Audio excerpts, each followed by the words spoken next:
Beneran nggak sih kalau adapalene itu adalah retinolnya buat para pemilik kulit acne prone? Balik lagi ke Skincare 101 sama aku Andin.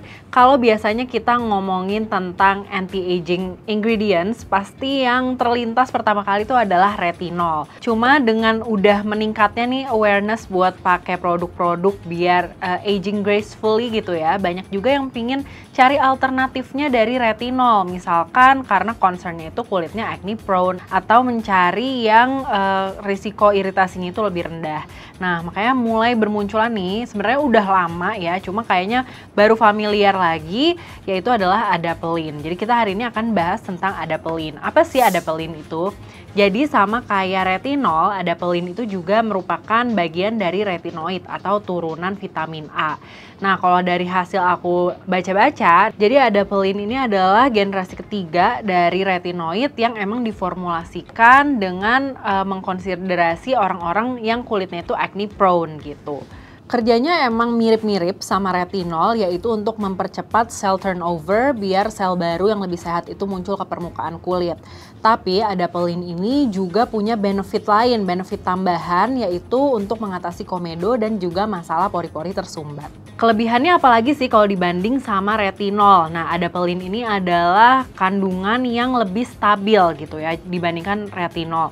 Lebih stabilnya dalam arti dia bisa lebih mudah dikombinasikan sama ingredients lain, dan dia juga lebih tahan terhadap oksidasi. Jadi kalau misalkan kamu taruh produk retinol itu mungkin banyak yang kalau kena paparan sinar matahari itu jadi oxidize, terus dia jadi menurun gitu efektivitasnya. Nah, kalau adapalene ini lebih stabil. Biasanya adapalene ini juga disarankan buat dipakai barengan sama benzoyl peroxide yang sifatnya itu antibakterial. Jadinya emang jadi combo nih buat para pemilik kulit berjerawat. Nah, di Indonesia ini emang sebenarnya secara resmi belum ada dijual over the counter gitu ya, tapi jadi bisa di prescribe atau diresepin dari dokter kulit. Cuma kalau kamu ke Amerika itu secara legal udah bisa dibeli over the counter dengan dosis 0,1 dan 0,3%. Nah, biasanya formatnya itu berupa krim atau gel. Nah, terus kalau misalkan kalian udah menggali-gali nih tentang adapalene, gimana sih cara pakainya? Kalau misalkan retinol banyak yang hadir dalam bentuk serum ya. Kalau tadi aku bilang adapalene itu ada yang krim sama yang gel. Tapi jangan salah, kalau yang gel pakainya itu bukan kayak spot treatment, bukan cuma di yang ada area berjerawat aja titik-titik gitu. Dan juga kalau yang krim bentuknya itu pakainya bukan kayak moisturizer yang bisa pakai agak tebel gitu ya. Jadi pakainya cukup seukuran kacang polong gitu ya. Pokoknya pea size. Ada juga nih teknik yang dinamain kayak 12 dots atau 13 dots method. Jadi abis di titik-titik tapi langsung diratain jadi lapisan tipis di wajah gitu ya. Jadi bukan cuma dipakai di sini aja deh, di sini lagi ada jerawat, di sini aja deh gitu. Jadi enggak, jadi satu pea size amount diratakan ke seluruh wajah dengan tipis. Jadi jangan ngerasa kayak kayaknya pengen efeknya lebih kuat lagi nih, aku mau layer sekali lagi deh. Jangan ya guys.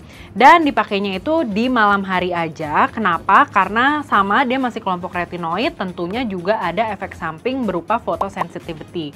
Jadi dipakainya malam hari, abis itu kamu layer lagi sama moisturizer. Di pagi harinya jangan lupa buat tetap pakai sunscreen. Terus side effects-nya apa sih? Kan tadi katanya dibilang less irritant daripada retinol. Jadi emang biasanya kalau retinol banyak yang aduh takut jadi purging. Nah, biasanya kalau orang pakai adapalene ini lebih minim efek itu dan juga lebih minim efek kering, efek perihnya dan juga efek mengelupasnya itu lebih minim. Tapi balik lagi ke sensitivitas kulit orang yang berbeda-beda. Jadi just keep in mind mungkin itu bisa muncul tapi tetap lebih minim dibandingkan dengan retinol. Nah, kenapa sih banyak yang bilang kalau adapalene ini adalah next levelnya dari retinol? Nah, jadi cara kerja adapalene itu adalah dia molekulnya tuh udah siap, jadi udah aktif ketika nyampe ke kulit kita itu dia udah bekerja gitu dibandingkan dengan retinol yang harus ketemu sama retinoic receptors di kulit ya, jadi diikat dulu terus baru di-convert, baru dia bisa bekerja gitu. Jadinya makanya banyak yang kok kayaknya efeknya lebih cepat kelihatan ya kalau pakai adapalene dibandingkan dengan kalau lagi pakai retinol. Nah, gimana jadinya, kalian tertarik nggak nih pakai adapalene atau masih tetap mau stick sama retinol? Nah, apapun itu, yang jelas keduanya ini masih dalam kelompok retinoid, jadinya nggak boleh dipakai untuk ibu hamil ya. Nah, segitu dulu dari aku buat pembahasan Adapalene kali ini. Kalau kalian udah pernah cobain, boleh banget di-share pengalamannya di komen di bawah. Thank you so much for watching and until next time. Bye!